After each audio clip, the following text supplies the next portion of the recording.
नमस्कार. तर आज आपण पाहणार आहोत मस्त असा घरगुती स्टाईल पुलाव. तो पण एकदम असा टेस्टी आणि खूप सुंदर आणि चविष्ट. मी तुम्हाला साहित्य आणि कृती एकदमच सांगणार आहे. इथं मी तेल घेतलेलं आहे 2 चमचे. तेल छान गरम झालं की इथे साजूक तूप घेतलेलं आहे. तेल आणि तूप समप्रमाणात घेतलं तरी चालेल, पण हो, तुपाचा नक्की वापर या पुलावमध्ये आपल्याला करायचा आहे. आता मी इथे वापरले आहेत थोडेसे खडे मसाले. इथे घेतलेला आहे तेजपत्ता, मिरी, मोठी इलायची, छोटी इलायची, स्टारफूल आणि जिरे. याची मस्त फोडणी करून घ्यायची. आणि ही मी इथे पोपटी मिरची वापरलेली आहे. एकदम हिरवी तिखट मिरची वापरायची नाही. त्या पोपटी मिरची देखील बाजारात मिळतात, त्या जास्त तिखट नसतात, त्या वापरल्या तरी इथे चालतं. आणि त्याच वापरायचा, खूप चविष्ट अशा त्या मिरच्या लागतात. हे सर्व 2 ते 3 मिनटं फ्राय करून घ्यायचं व्यवस्थित. मग इथे आपण ॲड करणार आहोत लगेच बारीक चिरून घेतलेला कांदा. हो, हा असा हुबा बारीक चिरून घेतलेला कांदा आहे. मी इथे 2 छोटे कांदे वापरलेले आहेत. हे मस्त ह्या मसाल्यांसोबत आपल्याला छान असे गुलाबी कलर येईल असे परतून घ्यायचे आहेत.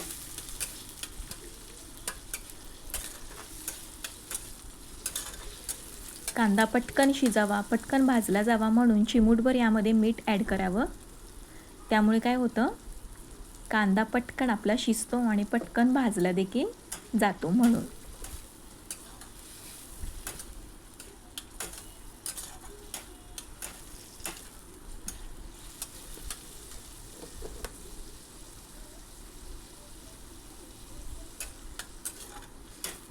अगदी मंद गॅसवर आपल्याला हा कांदा 4 ते 5 मिनिटांसाठी मस्त असा परतून छान भाजून घ्यायचा आहे.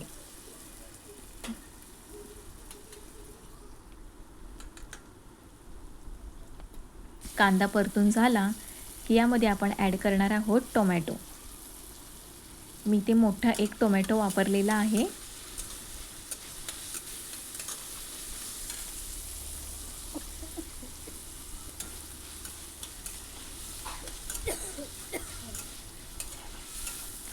टोमॅटो पण छान असा कांद्यांसोबत आणि मसाल्यांसोबत व्यवस्थित असा भाजून घ्यायचा आहे.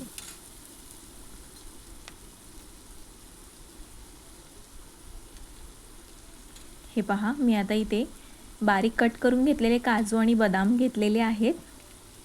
तुम्हाला आवडीप्रमाणे तुम्ही घेऊ शकता, कमी किंवा जास्त प्रमाणात. हे काजू आणि बदाम मी भाज्यांसोबत शिजवून देखील घेतलेले आहेत आणि काही मी असे फ्राय करून देखील इथे मी पुलावमध्ये वापरणार आहे. एकीकडे गाजर, वाटाणा, बटाटा आणि काजू बदाम हे देखील मी आणि शिमला मिरची हे सर्व बारीक बारीक तुकडे करून एकीकडे मी शिजवून देखील घेतलेल्या आहेत भाज्या. आता काय करायचं, पनीर मी इथे पनीर देखील छोटे छोटे क्यूब करून वापरलेलं आहे. ते देखील या आपल्या मसाल्यांसोबत आपल्याला तेलावर फ्राय करून घ्यायचं आहे. लक्षात ठेवायचं, भाज्या ह्या वेगळ्या शिजवून घ्यायच्या. हे पहा, इथं मी ह्या भाज्या वेगळ्या शिजवून घेतलेल्या आहेत. जास्त प्रमाणात शिजवायच्या नाही आहेत, कारण पुलाव करताना देखील आपण इथे ह्या शिजवणार आहोत म्हणून. आणि भात देखील मी इथे वेगळा शिजवून घेतलेला आहे. इथं मी बासमती तुकडा वापरलेला आहे. तुमच्या आवडीनुसार तुम्ही जो घरात खात असाल तांदूळ, तो इथे वापरला तरी चालेल. हे पनीर फ्राय झाल्यानंतर, भाज्या फ्राय झाल्यानंतर आता मी इथे ॲड करणार आहे पावभाजी मसाला. पुलावसाठी पावभाजी मसालाच वापरायचा आणि ते थोडंसं लाल तिखट मी वापरलेलं आहे. हळद,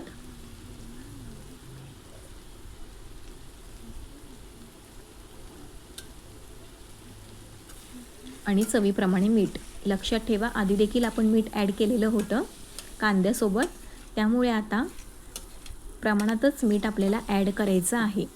सर्व मसाले व्यवस्थित भाज्यांना लागतील असं मिक्स करून घ्यायचं आहे. तुपाचं प्रमाण तुम्ही वरून वाढवू शकता. जर तूप आपल्याला किंवा तेल कमी वाटलं तर वरून तूप देखील ॲड करून या भाज्या तुम्ही परतून घेऊ शकता.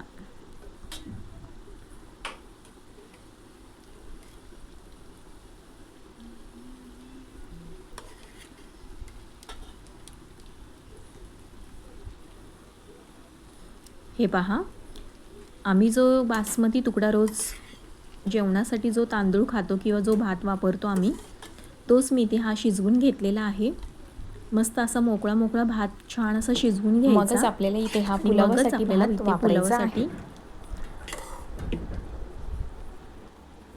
खूप सुंदर असा हा पुलाव तयार होतो. नक्की ट्राय करून बघा.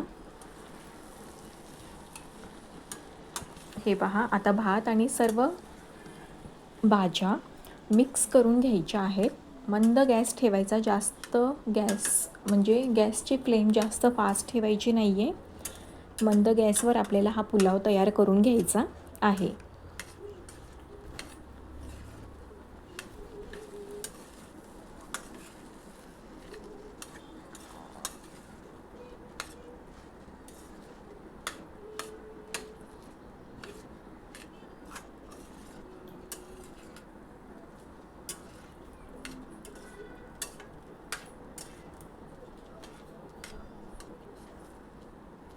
भात शिजून झाला ना की पटकन फॅनखाली थंड व्हायला ठेवायचा, म्हणजे तो जास्त चिकट होत नाही.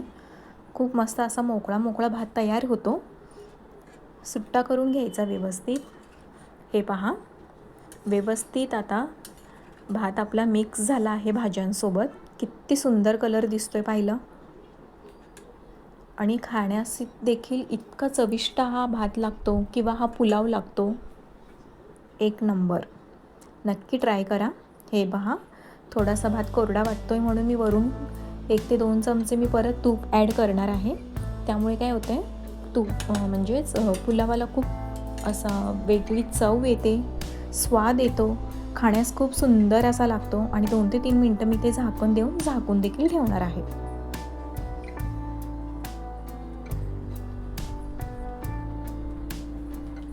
हे पहा, 2 ते 3 मिनिटांनी वाफ दिली की इथं बारीक चिरून घेतलेली कोथिंबीर वापरायची आहे. की झाला मग आपला मस्त असा झटपट चविष्ट असा पुलाव तयार आहे की नाही. छान आणि मस्त सोपी रेसिपी. फक्त भाज्या पटकन शिजवून घ्यायच्या, भात फक्त शिजवून घ्यायचा, पावभाजी मसाला आणायचा आणि हा पुलाव तयार करायचा. किती सोपी रेसिपी आहे. चला मग पटापटा तुम्ही सुद्धा ही रेसिपी आपल्या घरी नक्की ट्राय करा आणि मला कमेंट करून सांगा की रेसिपी कशी झाली होती ती. अशा छान छान रेसिपींसाठी सबस्क्राईब करायला विसरू नका. परत भेटूयाच अशा छानशा रेसिपीसोबत. आणि एक लाईक या पुलावासाठी नक्की करा आणि सबस्क्राईब केल्याशिवाय तर पुढे जाऊच नका. परत भेटूया. Bye bye.